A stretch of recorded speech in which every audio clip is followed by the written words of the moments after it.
Morning and welcome back. Here we are live at the White Mule Winery on the high plains of Gascoyne County. Good to be back with you today. And it's a beautiful day in our neighborhood. 72 degrees with a little cloudy, hazy, maybe smoky skies. I don't know. They were smoking up there in Canada, doing some smoking out in the mountains, I guess. Wow, I'm glad we're not in New York City because it looked way hazier than it normally does there. But anyway, it's good to be back with you this morning, and we're here, and I trust Sullivan has electric, so that's all good. We'll get back with you on next week. Guests, they're going to come back here one of these days, and we're going to talk about, the wine country wagon rides and highlight some of their particular things. They really do a wonderful job, with that, and check them out on their website, Wine Country Wagon Rides, and got some great things planned for this fall. So just a little bit of information in regard to them. You can reach them through our website if you want, but it really makes nice, fun family or romantic or just good people getting together and having a good time doing those. So just a shout out for them. Hey, it's good to be with you here on KTUI 1560 AM, 94.1 FM, or possibly you're watching on Facebook Live. If you are, then you'll notice that I have two of my three kids with me today. Woody is here today in an official manner, and Gracie is too. Official manner? You're an official mannered, Brought the A-team out today. You got the A-team out today. And then Gussie, I just talked with him on the phone, huh? Don't tell Gus. No, don't tell Gus.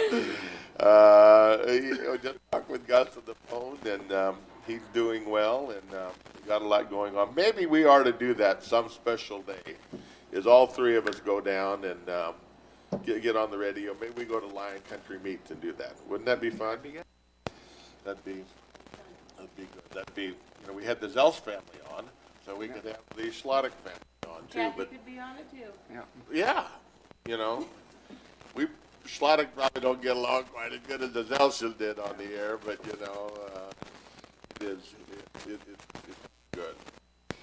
Hey, it is good to be back with you today. We had a wonderful week off, Memorial Day weekend. We went to the lake with all of our family, and what a blessing. What a great time we all had, and, it's just nothing better than watching the grandkids and indoctrinating them into the pool and,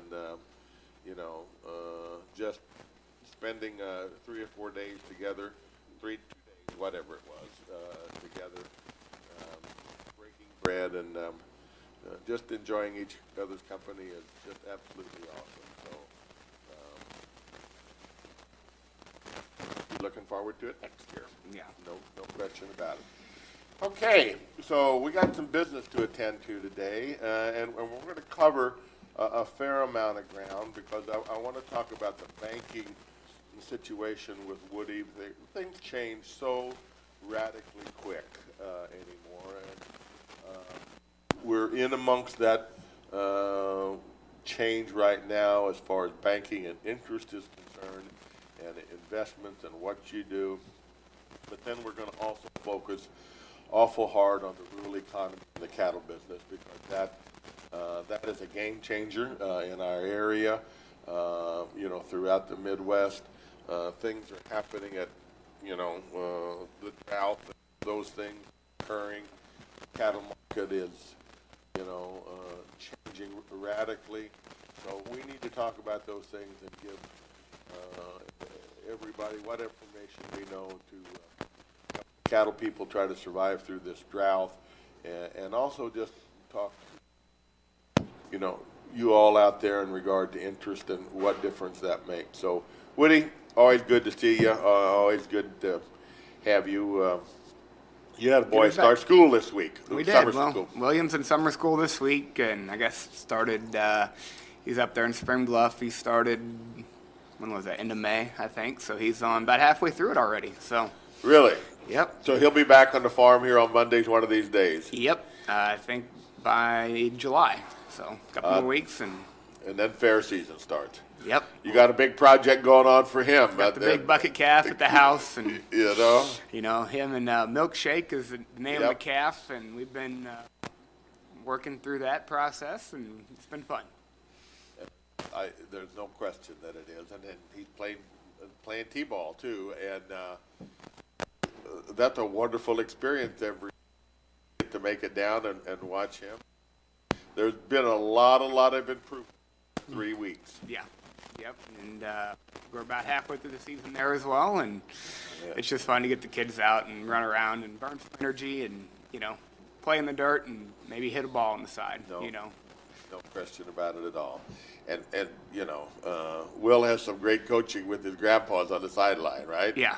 Well, maybe not the greatest, but we Good. keep him wound up. I It's expect good. that to not change in the next 18 years. I doubt it will be, Okay, Woody, let's talk about work. Let's talk about interest. Let's talk about how quickly, this thing changes in regard to interest and what people should do and what's good advice in regard to right now. I want to start with asking you conceptually questions. Yep. What is the median or average kind of price of home in the state of Missouri? Last I looked was about $248,000 is the average price of a home in the state of Missouri. That's a 1-year rolling average. Yeah, and that don't mean anything to any individual. Nope. Everybody's different. But just so we can talk about the averages, and but if you got a home and you're in your 30s, you probably don't have it paid for. You know what I'm saying? So you're probably in debt to that. Yep. You probably have some vehicle debt. You might have some college debt there. So I don't know. Let's just say that if there is such thing as an average family of, at child rearing ages, in debt 300,000. Yeah, that's probably on average. It depends on lifestyle and income and, where you're at, but it's not, that's probably about right. What we're finding now in the real estate market is a lot of people have what we call the golden handcuffs on. They bought their house, if they do have a house and you're in your 30s, 40s, 50s, whatever, age you're in, more than likely, in the last, 3 or 4 years, you either refinanced or you purchased a house and you're fixed, locked in, a 2 or 3% range. 70% of the home mortgages across the country are at a fixed rate under 4%. That's good. That's great. That is great. But what that does is, again, that puts you in what we call the golden handcuffs, where a lot of people are, they kind of break it down into 3 sections in the housing market. You have your starter home, you have your mid-level home, and you have your final or forever home. As your course of life progresses, you buy your first home, and then, you have a kid or 2, and you got to upgrade into that mid-level home. Or 6. Or 6. Then you kind of got to jump into the bigger thing right away. Conceptually speaking, yeah, there's those stages that borrowers and people go through as they work through life. Well, people aren't making the jumps that they need to be making right now, or not need to be making, that life says they need to be making, but the market says they shouldn't. So, a lot of these people that have a starter home that would typically need to, Change up. sell their house and upgrade a little bit, get a little bigger home, more bedrooms or something like that. We're seeing them people are having the lack of desire to move. Because they come in and they talk and they realize where interest rates are and what that would do to their payment, and it's, with the uncertainty of the economy, they're just going to stay put right now. They say, well, maybe I'll just add on to my house and get a home equity line of credit, or borrow against some equity in my home, rather than sell my house and upgrade at this point. So that is causing a major home shortage across the country. There's still a huge shortage of homes. You still have your younger generation coming up and needing to buy a home, right? But there's not the market out there for them to buy one. So there's still a huge home shortage. So homes are still selling. There's just, because there's so few of them, there's such a shortage of them. So, we're seeing that people aren't making that jump. And, rewind 3 years ago, there was people moving like crazy. Interest rates were dropping, home prices were still low. Everybody was shuffling. They were going, moving. Now it's just kind of stagnant. That's a very good explanation of that. I mean, it kind of brings it home, and it shows where a lot of people are. When we look at the interest, and if if people are, let's $300,000 in debt, give or take, and that goes from 3.5% to 7%. That's a huge deal, though. I mean, when we're looking at 3% interest on $300,000, you're looking at around $10,000 a year just in the interest factor alone. Correct? Yep. So that makes all the difference in the world. You know what I'm saying, to a lot of people. Just what's happened within the last year. Yeah. So that's why them people have stalled there. Yep. But there's not a lot of people that have that choice either. No. There's a lot of people that moved and got to take on, different jobs or do whatever. They've moved out of the neighborhood. There's an awful lot of people get saddled in there, that had some equity, that, are going to have to move up on a higher price house, than they had. They're going to assume, more debt, but they're also going to assume a lot higher, $10,000 or more interest or more per year. And, that's those people. But look at somebody that's starting, whatever age they are. If they're wanting to buy a $200,000, $300,000 home right now, they got to have an awful lot more down payment, you know what I'm saying, and our cash flow or job security to make that work, right? Correct. We have two things that are really going for us, that are really keeping the economy strong. And one is still record low unemployment, especially in the state of Missouri. I mean, we're still very, that number is still low, and we have increasing wages that have increased tremendously over the past 2 years, which is really helping to keep things moving. And people have a lot of equity in their homes. Home prices, home values have went up over 20% in the last 2 years. So, say you bought that house for $150,000, 2018, that house is now worth $200,000. So people still, a good amount of equity built in their home. They do have to relocate or, have a lifestyle change. Whenever they sell that home, they're still going to be making a pretty good chunk, which they then reinvest into their new house. That's what wasn't there in the last housing crisis. Correct. Which is why that is why jobs, and keeping people working so critically important on the economy. And I don't know if the Fed get all of this, you know what I'm saying, or how do they measure all of this in regard to interest. But that is the key right there, to destabilize this housing market, this real estate market, too much, too quickly, because that puts us in a free fall that nobody can stand. Correct. That's what we have going for us, which is why inflation is still high, because everybody still has equity. Now, reports have came out now that we are back to a record number of credit card debt in the country already. God, that happens easy, don't it? So, we obviously every year we set a new record until COVID. Obviously, in COVID, a lot of people got stimulus money. They had all their, money, and a lot. We've seen credit card balances finally decline quite a bit. People were able to get caught up on some stuff, and but now it's with this stretched inflation, you go to the grocery store, you go to the gas pump, you go to wherever, you're paying more, and it happened quick. We're already at setting new records of credit card debt every day. I think it was Nikki Haley, I'm not sure, but somebody on the campaign trail was saying, Feds, think about this, okay? How bad is inflation really hurting the average family, okay? Because, with that inflation, they are getting higher wages, not enough to cover. But, when the same $10,000 a year, Woody, that I talked about in interest goes up, that real family, when interest goes up, they have to pay that. And that is paid because they're trying to bring the cost of everything back down. It may cost that average family, depending on what their lifestyle is, a lot more money with higher interest and higher inflation. You're right. The higher inflation hurts everyone. I mean, everybody from the top 1% down to the bottom end. High inflation affects everybody. Rates But affect yeah. a large majority of people. Right. So that's kind of the disconnect they're facing.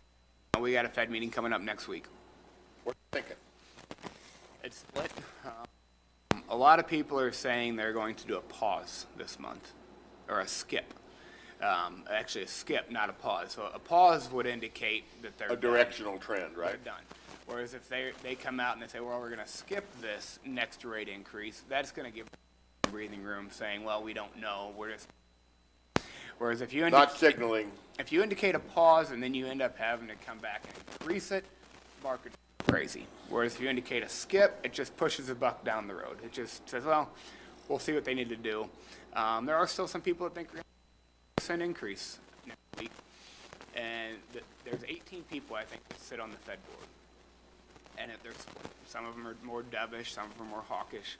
And tell us what those terms mean. So dovish means taking a more slow down approach. Let's kind of ease into this thing and see where we're at. And, we haven't, a lot of people think, and myself probably included in this. Conservative is another word for conservatively. dovish. Let's see where we're at. Let's see where it's going. Whereas there's some hawkish people which says we still have inflation still at 4 or 5%. We want to we need to get it to 2 as quick as we can. Let's kill it. We have to keep going. And it's split. The Fed they've been unanimous this whole time, and now they're starting to split. So, on what they want to do. But at the end of the day, they have to come up with a plan, and, we'll see what happens. Good information, Woody. You learned this in second grade, or I sure didn't. did you study that in I second did grade? not. I didn't either. But I mean, those terms we use every day.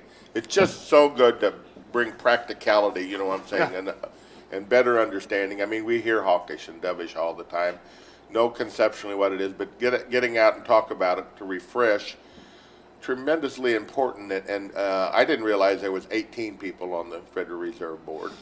And they're basically the It's chaired by chairmen of every district in the U.S. or Yep. whatever banking district, and they've got a lot of information to go through, and not every part of the U.S. economy is the same. Exactly. So you got to weigh that on one factor, yes or no, up or down. There's no. Well, there is this, what do you call it? Not a pause, but a Skip.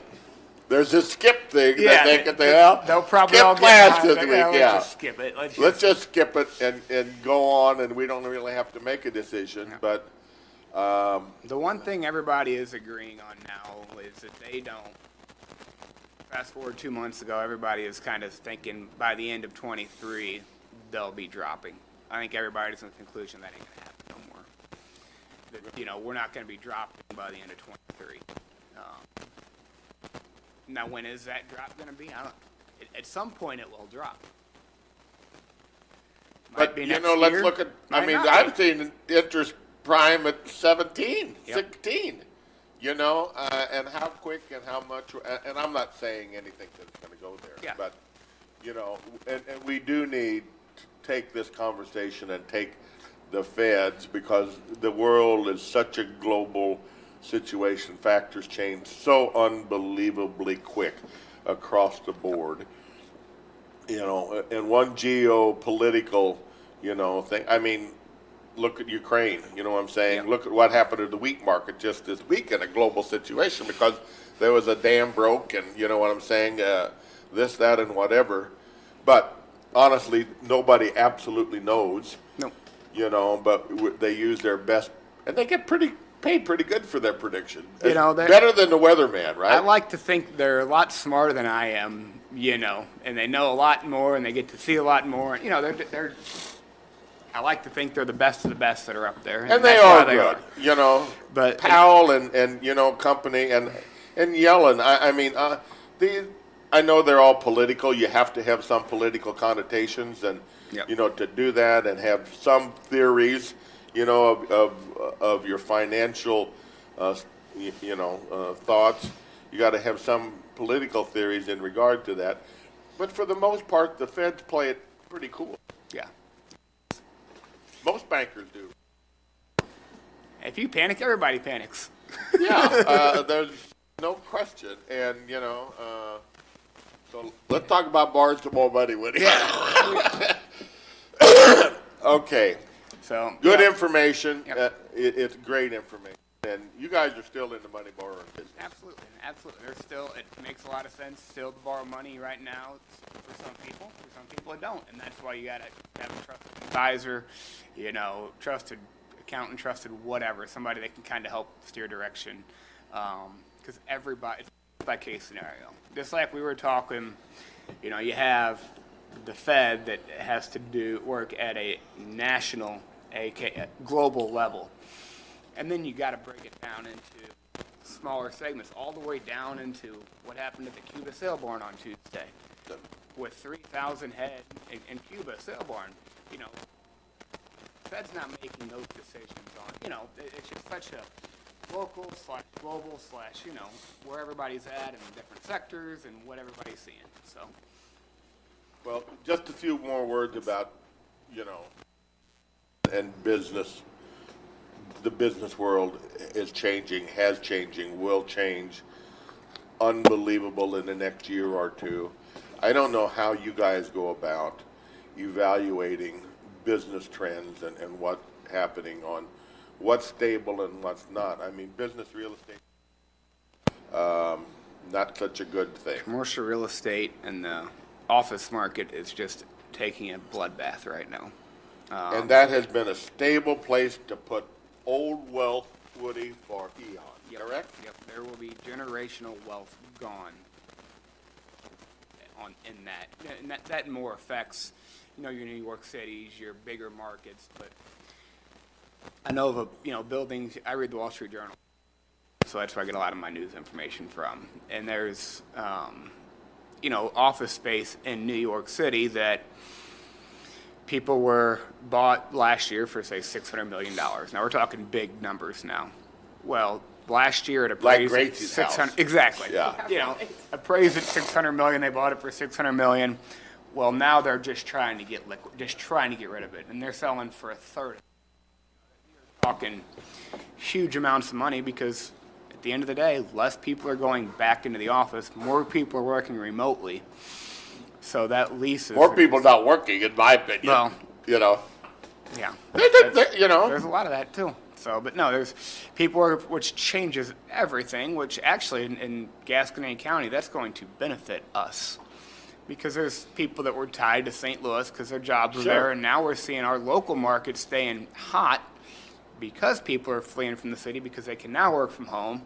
And they got all this new fiber going in the ground with better internet in rural Missouri, which are allowing people to work from home. And I just think that's a benefit for us here in rural America. It is, but it's a changing world, and Grace and I talked about it this morning, just how quickly things change. I mean, we're blessed here to have good numbers, but we can see the writing on the wall of a change. You know what I'm saying in regard to basically pricing things. Okay, this cattle thing is crazy. Yes. We are looking at the highest prices on cattle that we have almost ever seen. The fat cattle market's $1.80. How does that going to go, and what does that do to a price of steak? And it's going to change radically, and the margins are just so close, but all the restaurants, all this industry, wherever you're buying food, you got to realize that when you're buying food at the grocery store or at the restaurant, that labor and part of that has probably increased 30% in the last couple of years, in the last 4 or 5 years. Yep. Probably around 30% of that cost. If you go to the grocery store and get it, the workers that pick that produce and do whatever. So those are the of some of that, and that's not going to change, much less the side of things that raw beef is going to go to, plus the labor that goes in that, and fuel was a big consideration. It still is a consideration. There's no doubt, but those labor things will not ever go down. No. I mean, we pray that they don't, because if They that have to stay up. fundamental labor goes down, it's different. So let's go to the cattle, because in our area, I mean, I guess this is through Charlie's cow-colored glasses, Yeah. but there is, I don't think so many people realize just how much rural economics are tied to the cattle business. That's in Missouri, that's way by far huger than anything else. 2 million cows, and you start putting the numbers on that and the jobs it creates and what we do, how much of that stays local.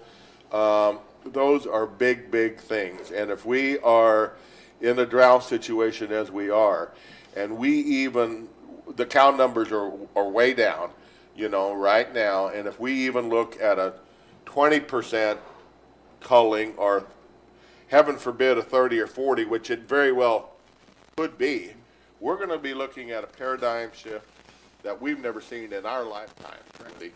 We are going to be looking at, so many people getting out of the business and selling this, that it is going to have a devastating effect, what I'm saying, on all the local businesses, what they do, the farmers, and then who we going to have, and what are we going to do with the, what I'm saying, and all those other factors, that go in. I'm not trying to say it's a doomsday activity, but it is a time to put your thinking caps on, and it is a time to think about what we're doing.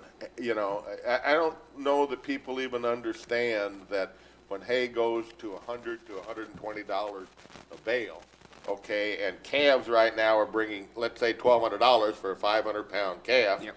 okay, but it takes 5 bale of hay. I mean, if you're decent at it, 4 or 5 bale of hay to get that calf. So you got $600 in that hay alone on a $1,200 calf. That ain't paying nothing That for doesn't include anything else, and else. that's all out. Yep. So I don't know. The issue, Do you understand? It's tough. We're at a cattle shortage across the country, and we're also at a time where everybody's, nationally we have a drought. Locally, we have a major drought. Right. But every cow, over 6 or 7 years old now, that's going to the butcher, they're getting sold locally to go get butchered. You can't do that. That cow's half its life. We have a cow shortage. You can't kill that mama cow at 6 or 7 and make it work.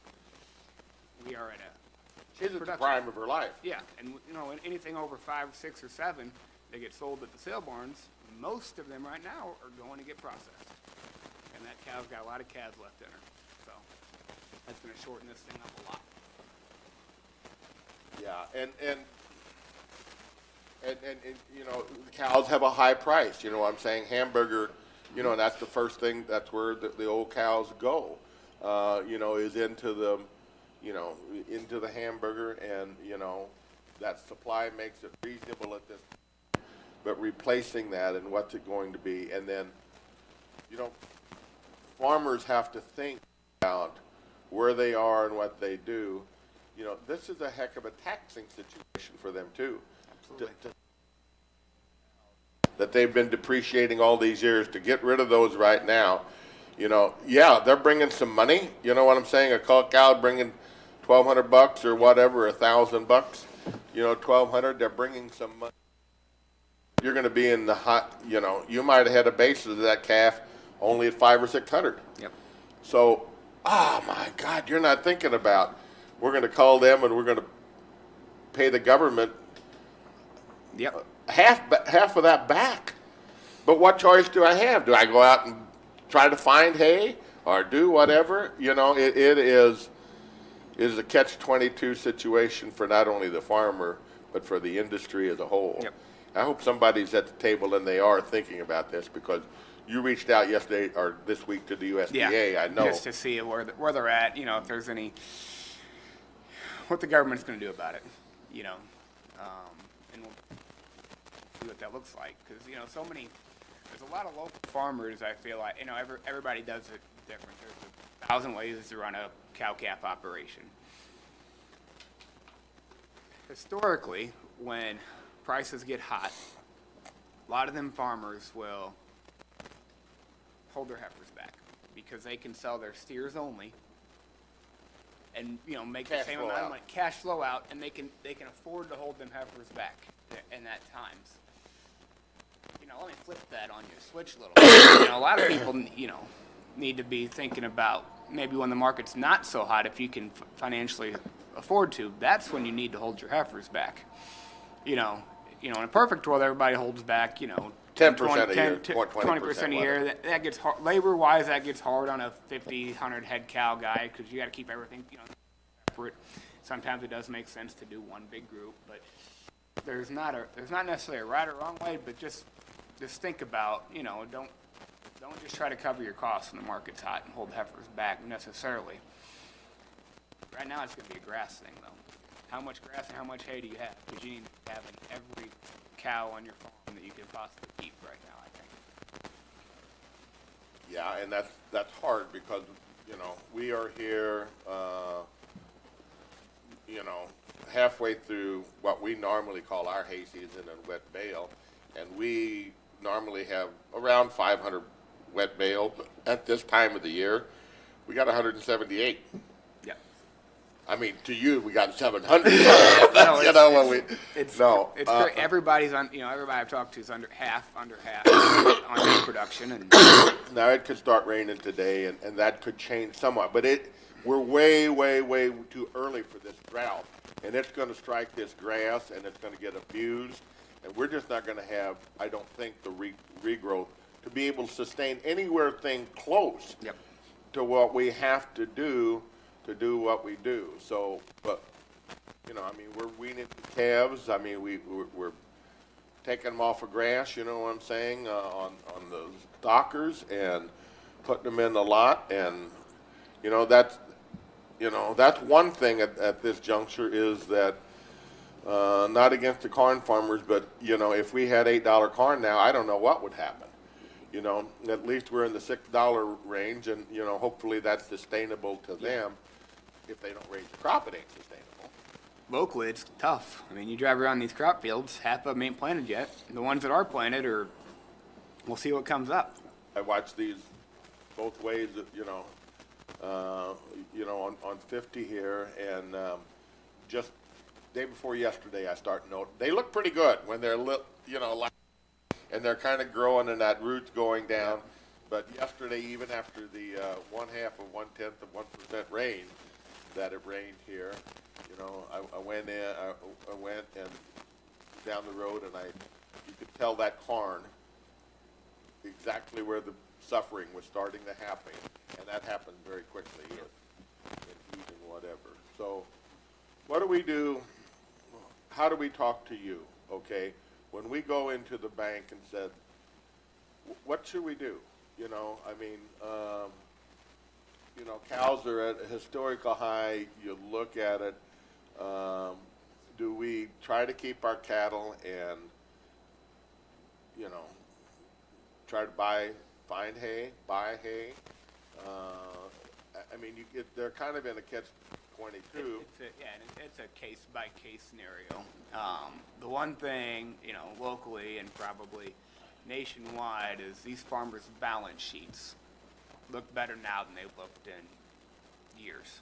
You know, their farms are worth way more money now than they were 2 years ago. Their cattle are worth way more money now than they were 2 years ago. But when you know, that's in the balance sheet. When you go over to the profit and loss, you know, the cash flow, that thing's getting squeezed and squeezed and squeezed and squeezed. So it's a case by case scenario, and for your farm, but and it's hard to tell people, oh, and you know, yeah, let's leverage some more up. You know, we need to buy some more stuff when rates are so uncertain now. You know, you got that factor going into it now. Money's expensive, and it's only getting worse. You know, a lot of these farm lines of credits or whatever, they're tied to prime. So in the last year, 3.5% and you know, like that. So it's crazy.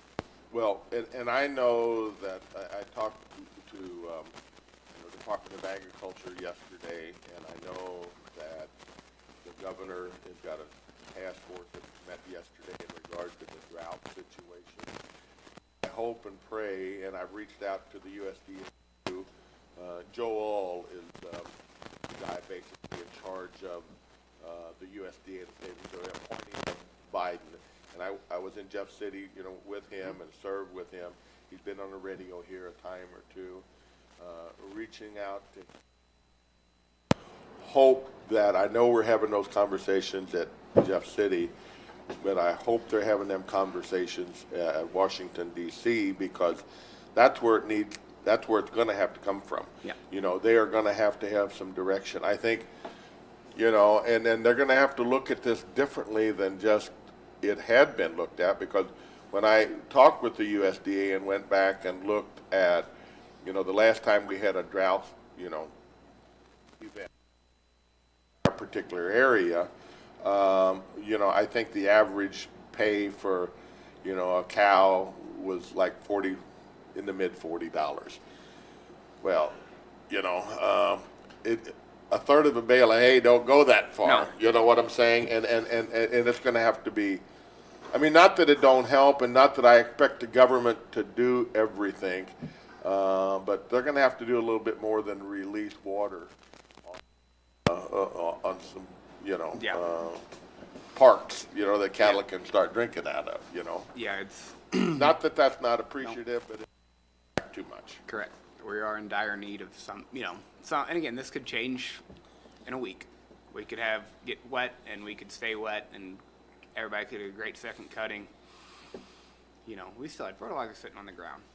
You know, manure. I got a lot of turkey manure out there that never hit. You know, which I don't. You know, when we get a rain, what's that going to do to your grass? And there's going to be a lot of, you know, there's been some crop ground that hasn't been planted. Some of that has had fertilizer already put on it.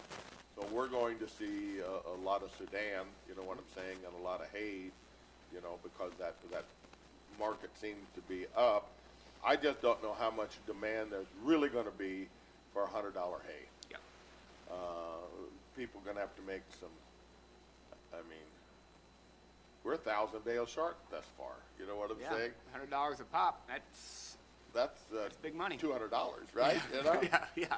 Yeah. So I mean, those are you know, big things to consider and do whatever. But The other flip side of that is still, from, you know, even 10 years ago, locally, a lot of the ground that used to be pasture ground 4 or 5 years ago got turned into crop ground.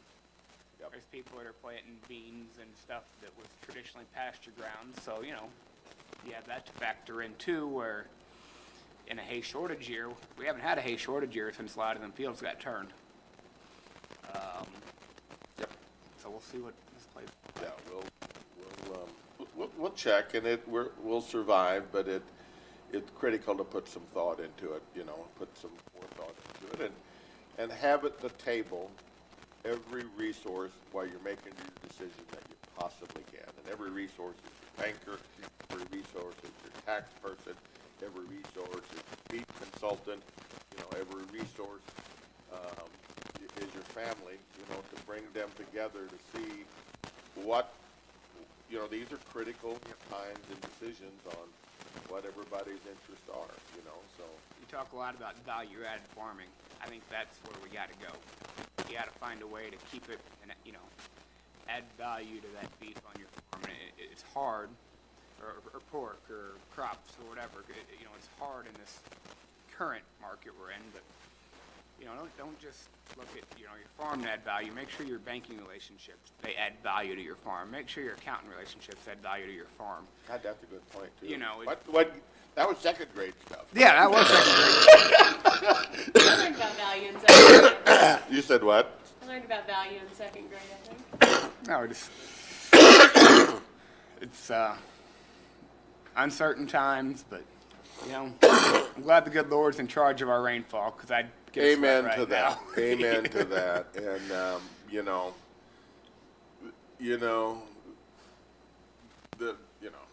the family and the kids and the grandkids,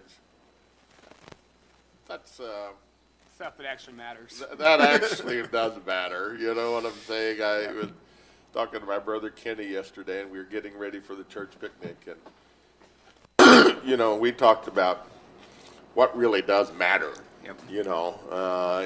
In this time, and yeah, money matters, and trying to keep what you got is important, but yeah, Yeah. it I'll is. work out in the end. All right, Woody, it's good, and we're going to take a break here, and Gracie's going to tell us, first of all, that Charlotte Church Picnic is going to come up tomorrow night, and First on my list here. it's what? First on my list. Is it first? Well, it should be, because you're on that committee. A little partial, yep. Yep. Best ice cream around, so this coming It- tomorrow it- night, June 9th, St. James UCC at Charlotte Annual Picnic. Homemade ice cream and pie, sandwiches, roast beef, chicken, fish, brats, and hot dogs. Everyone is welcome. Serving will start at 4 until we run out or until nobody shows up, so. And you said it's going to be cooler tomorrow night, Yeah, I right, think Woody? 53 tomorrow or tonight, and then should be good weather. You can eat ice cream when it's cold out. I don't care what they say.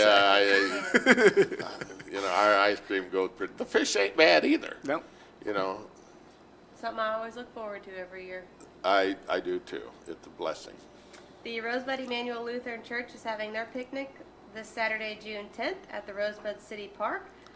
Deep fried chicken or fish dinners, homemade pie, and ice cream. Serving will begin at 4, and they will have live music there as well. Zion St. Paul UCC in Bay is having their annual church picnic Saturday, June 10th as well. Serving will start at 4, roast beef, fish, hot dogs, homemade ice cream, and a country store. People in central Gaston County are going to eat like kings this weekend, I believe. Yes, they will. You know what? There's no question about it. And every one of those churches had been on their knees for a couple of weeks praying for rain too. But, just how important that these things are to who we are and what we believe. I mean, this is the core right here. You know what I'm saying? Of our families, of our faith, of our business, and why we do what we do is right here. So get out and support these things that you love to do anyway. You know what I'm saying? And the great food and the great fun and the hospitality. And I talked with somebody at the Dutch Mill yesterday, Woody, and they were looking forward, to the Charlotte Church picnic because they got rich there. That they do this quarter stuff, and you guys donate that. You know what I'm saying? But this little boy said, "Yeah, Dad, we're going to go eat ice cream. I got rich there." Yep. You know what I'm saying? He found 8 or 10 quarters or whatever. And Invest that back in the ice cream. There's no better place to put your money. You're supporting the cows. You're supporting the community. Yep. You're supporting everything there. So and that all of those are wonderful eating. I always look forward, even though we have our picnic, on Friday. The Lutheran got a meal, and that's awful hard to beat. And most time we're tired of cooking. You know what I'm saying with our picnic. So anyway. Be good. What else And we then got? Tomorrow night, if you're not feeling fish, we have Steaks, beef kebabs, grilled shrimp, country fried steak, Italian cheesy chicken here at the White Mule from 5 until 8:30. Make sure you go over to church and get ice cream after that. And then Saturday we have pizza, wings, hamburgers from noon until 5, and then steak dinners until 8:30. Sundays all you can eat pan-fried chicken and roast beef from 11 until 3:30. And we made a little bit of a change on our situation here because of this beef thing is so radically up and down and whatever. And we put menus out, for the first time this spring. And, we had to put our prices on there. And, it just up and down and up and down. So we still got everything we got. But the steaks, we went to a market Price. a market price situation. And actually they, like on the ribeye, come down several bucks, didn't they? I mean, they may go back up, but we're gonna be honest and transparent to the consumer, and yeah, we could use the extra few bucks, but we want to just make sure people see and understand where we are because it's not going to stop here. I'm fearful that, we're 30 bucks on 32 or whatever. I don't know what we are. Ribeyes? 34. Okay. They were 36. They were 36, so a couple bucks, but they'll be 38, some, or more. I don't know, but I want to try to have people understand what we're trying to do, and we'll be transparent in regard to that. Have to. These fast food prices can't go to McDonald's or anything for under $10. I mean, you go to Subway, it's 15. You go, those have really gone up. And the local guys or all the local diners you charge $10 for a hamburger there. They don't like that as much. You get some kickback, or it's just different. So just make sure you support local. It's important. And how much we get for $15 a plate.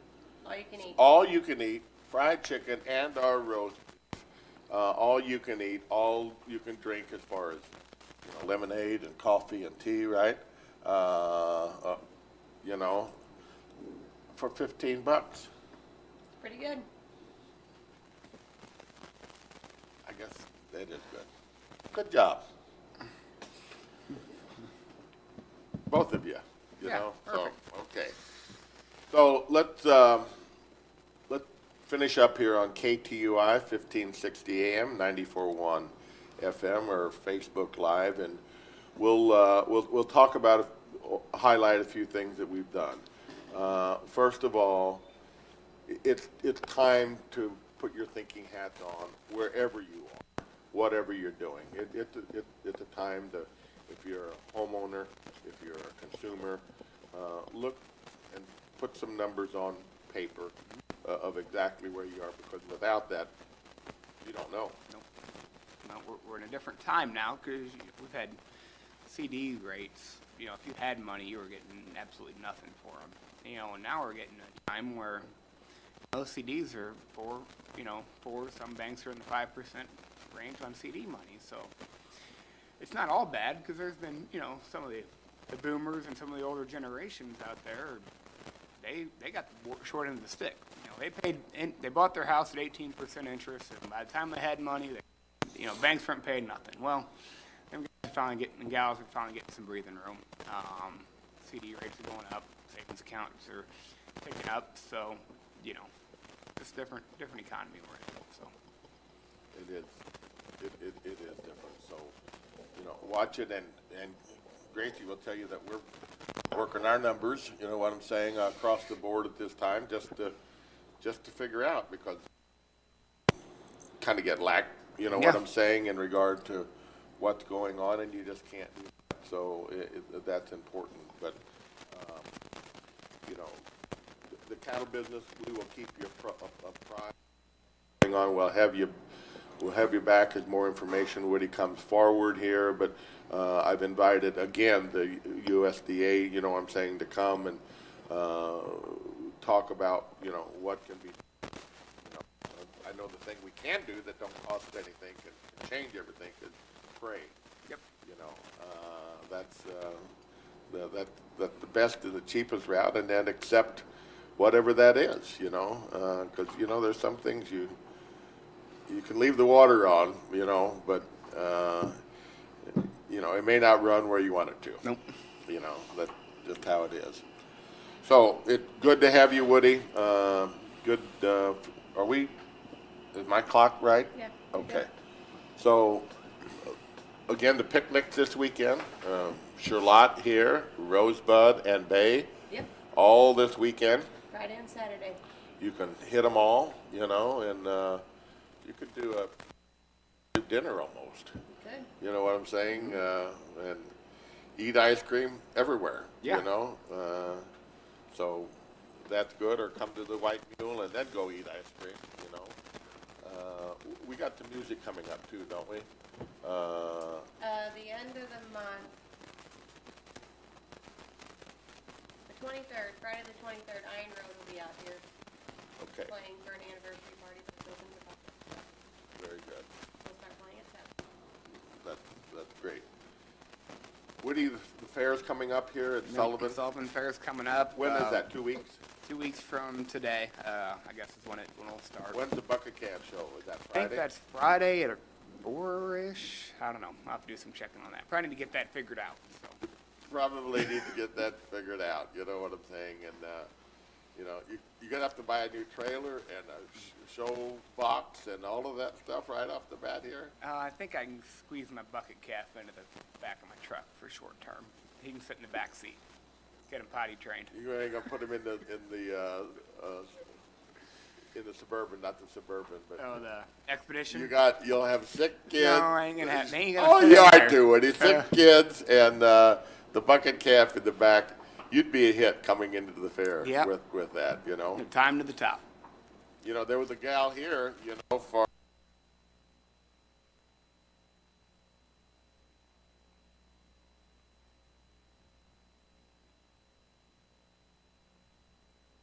Neon lights and cowboy.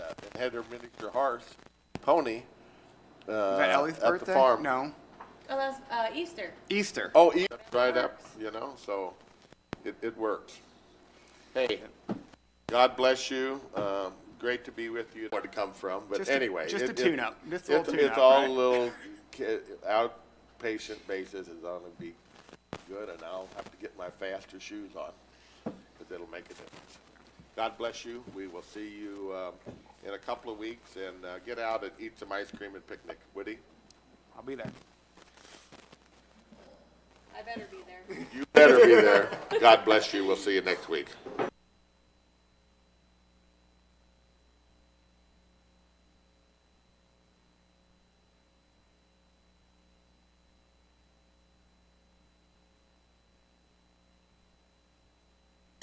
News Talk 1560 AM, 94.1 FM, KTUI, Sullivan. It's 11 o'clock.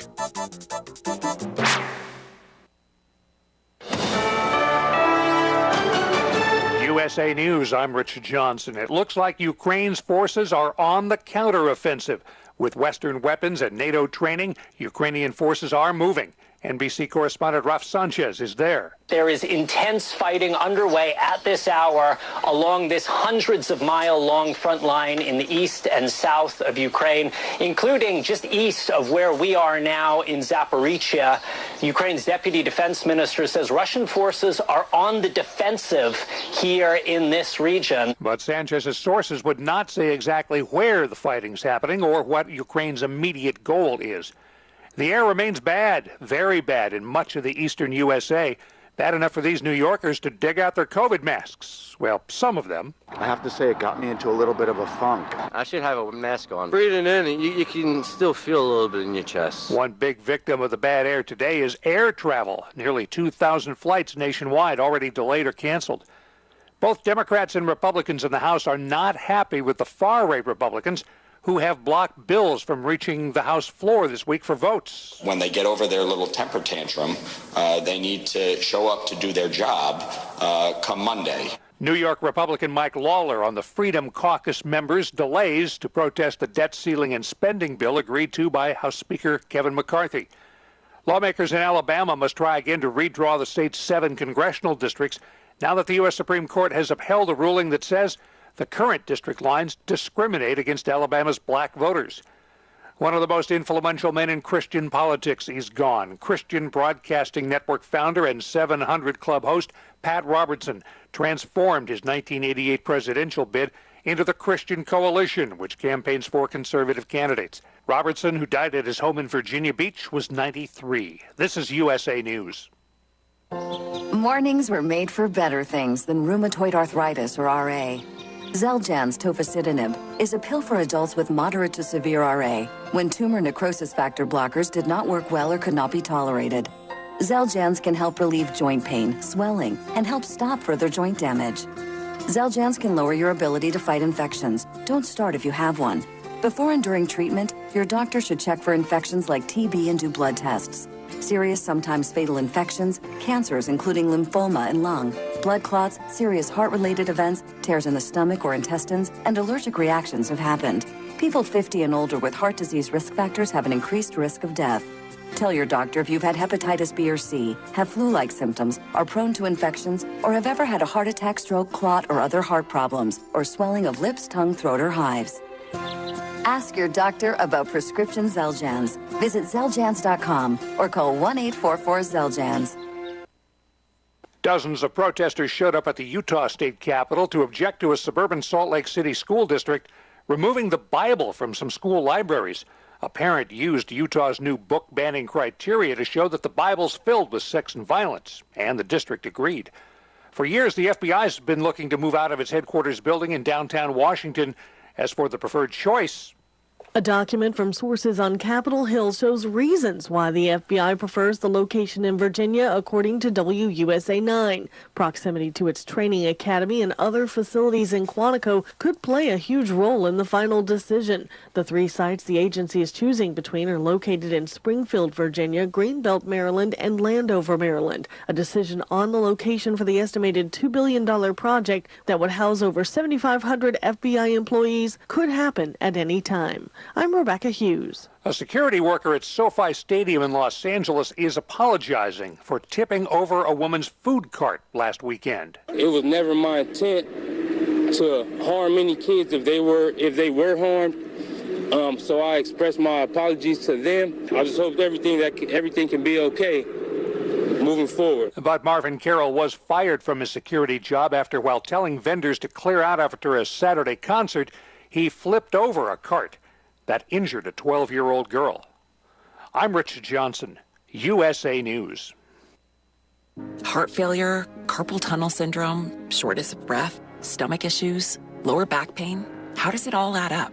If you have heart failure and any of those seemingly unrelated symptoms sound familiar, it's time to talk with your cardiologist and get the full picture. They may add up to transthyretin amyloid cardiomyopathy. ATTRCM is a rare and underdiagnosed disease. Recognize the signs and discuss them with your doctor soon. Learn more at connectwithyourheart.com. That's connectwithyourheart.com. Sponsored by Pfizer. 90% of adults with substance use disorders started using before age 18. The brain continues to develop until 25, so early substance use dramatically increases risk for addiction. Support young people in your life to make one choice not to use any substances for their health. Let's make prevention a priority. Get tools and strategies at talkaboutitmo.com. That's talkaboutitmo.com. A message from the Missouri Department of Mental Health. From the KTUI WeatherBug Weather Center, for today, we're going to see mostly sunny skies and a high near 80 degrees. Tonight, it'll be mostly clear. We'll see an overnight low of 49. And then tomorrow, it'll be sunny, a little warmer, a high near 83 degrees. As we look into the weekend, on Saturday, we've got a slight chance of showers in the afternoon. It'll be sunny with a high near 86. And then on Sunday, an 80% chance of showers, possibly a thunderstorm. We'll see a high near 79. On Monday, it'll be sunny, a high of 77. For KTUI, I'm Mark Perry. KTUI time is 11:06, and the current temperature is 71 degrees. I'm Sam Scott for KTUI. That are getting a lot of attention here are on the agenda this morning: pork demand and keeping foreign animal diseases out of the country. And we will find out what's new, literally, from Merck Animal Health. Live from the World Pork Expo via Farm Journal broadcast, this is AgriTalk. This morning we begin with a conversation with Glenn Tonzer from Kansas State University. Then it's Dr. Jamie Lehan from Tech Service and Dr. Lisa Beckton from the National Pork Board, and later, Dr. Brett O'Brien. Right after the news, Greg Henderson from Drovers. I'm handsome newsman Davis Michelson. Now, the host of AgriTalk, Chip Flory. All right, Davis. Hey, thank you so much, buddy. Appreciate that.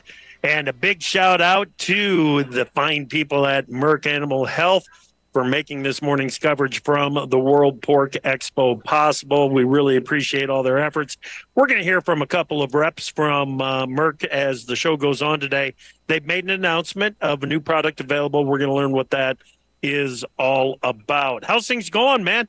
You know what? Here we are in Des Moines, and yesterday the rain went to the east of us. Today it looks like the rain is going to be west of us, and so far out here at the fairgrounds, everything's pretty dry. Looks like a couple of showers visited us here in the city of Fountains overnight. 74 degrees, overcast. It looks like we might get a little more here. Yeah. It'd be all right. Yeah. We could use it, for sure. Right. Well, yeah, I think that's everybody's consensus. Of course, we're not just talking pigs down here at the World Pork Expo. With some of the producers that I've talked with, the conversation about what's going on with crops and crop conditions is obviously on everybody's mind right now. Has the weather come up in conversation? Interesting. Yeah, maybe, I don't know, a million times. Oh, good stuff, buddy.